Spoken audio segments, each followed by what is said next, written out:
Assalamualaikum warahmatullahi wabarakatuh. Selamat berjumpa kembali teman-teman. Kali ini saya ingin mereview Smart Hafiz yang telah saya pakai kurang lebih 4 bulanan ya teman-teman.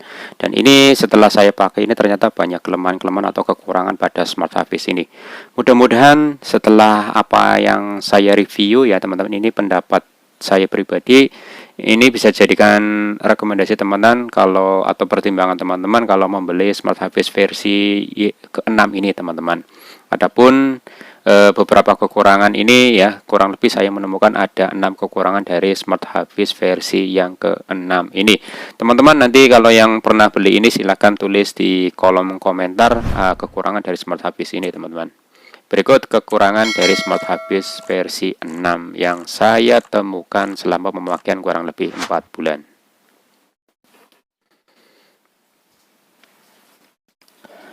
Kekurangan yang pertama dari Smart Hafiz versi 6 ini adalah tidak semua menu yang ditampilkan di sini bisa digunakan ya teman-teman. Artinya kalau kita akan menggunakan menu yang ada di sini, maka harus membeli perangkat tambahan berupa memori atau flash disk yang berisi memori untuk mengaktifkan menu-menu yang ada di Smart Hafiz versi 6 ini.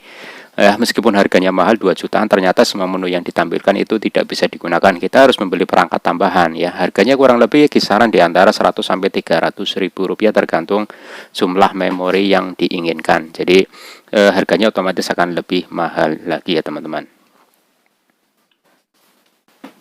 Kemudian kekurangan yang berikutnya yaitu di Smart Hafiz versi 6 ini terdapat kurang lebih ada 14 menu yang ditampilkan di layar. Tapi sayangnya menu yang ditampilkan ini tidak secara keseluruhan seperti yang kita tahu seperti di HP Android ya teman-teman. Kalau kita lihat HP Android itu semua menu itu ditampilkan di layar, jadi kita bisa menggunakan secara acak, bisa menggunakan menu yang kita inginkan. Tapi berbeda dengan Smart Hafiz ini ya, kalau kita akan menggunakan maka kita harus menggeser satu persatu, harus berurutan, tidak bisa menggunakan secara acak.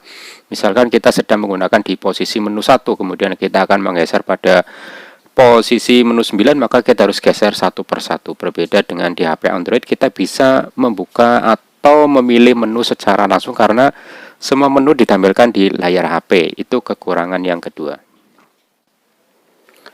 Kekurangan yang ketiga dari Smart Hafiz versi 6 ini adalah penempatan speaker dan lubang mic ini pada bagian belakang ya teman-teman. Kenapa ini menjadi kekurangan? Karena posisi speakernya itu tidak menghadap pada pengguna Smart Hafiz ini. Seperti pengalaman saya penggunaan ini ya, anak-anak yang menggunakan Smart Hafiz ini akan menjadi apa ya, suaranya itu berkurang sekali karena posisi speakernya tidak menghadap ke para pengguna. Kemudian untuk lubang mic-nya sendiri ini juga menghadap ke belakang. Padahal penggunaan mic itu pada bagian depan perangkat ini, tapi kenapa lubangnya ditaruh pada bagian belakang? Ini akan mengurangi keefektifan. Di antaranya adalah bisa kabel mic itu cepat patah ya teman-teman, karena posisinya akan menekuk terus. Karena dipakai pada bagian depan mic-nya, ini akan kurang efisien sekali. Ini menurut saya kekurangan sekali. Dan satu lagi pada bagian speaker ini, kalau posisinya terlentang ya teman-teman, kalau kita digunakan atau ini digunakan pada sofa ataupun kasur yang empuk, ini akan suaranya otomatis kedap sekali dan suara otomatis akan menjadi hilang. Alangkah lebih baiknya kalau menurut saya speakernya ditaruh pada bagian depan ya. Katakanlah di sini ada ruang ini kecil ya, diberi speaker lagi ya yang lebih kecil, jadi posisinya menghadap pada pengguna. Itu kekurangan yang ketiga. Kekurangan berikutnya adalah perangkat yang harganya kurang lebih 2 jutaan ini ya tidak bisa terkoneksi dengan internet ataupun wifi. Jadi ini hanya berupa offline, berupa file-file saja yang diputar setiap hari. Dan ini menurut saya ketika pemakaian hanya mungkin beberapa bulan, anak akan menjadi cepat lebih bosan ya. Anak tidak tertarik lagi karena menu yang ditampilkan hanya itu-itu saja. Berbeda kalau perangkat ini ya bisa di-download ataupun terkoneksi dengan internet, maka kita bisa menggonta-ganti ya menu yang ada ataupun tampilan video yang ada. Jadi anak tidak cepat bosan ya.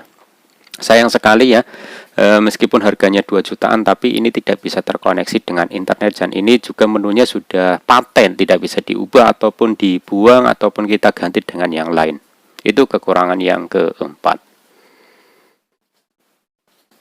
Kekurangan yang nomor 5 menurut saya dari Smart Hafiz ini adalah resolusi layar ini masih rendah ya teman-teman. Layarnya juga masih kayaknya masih TFT.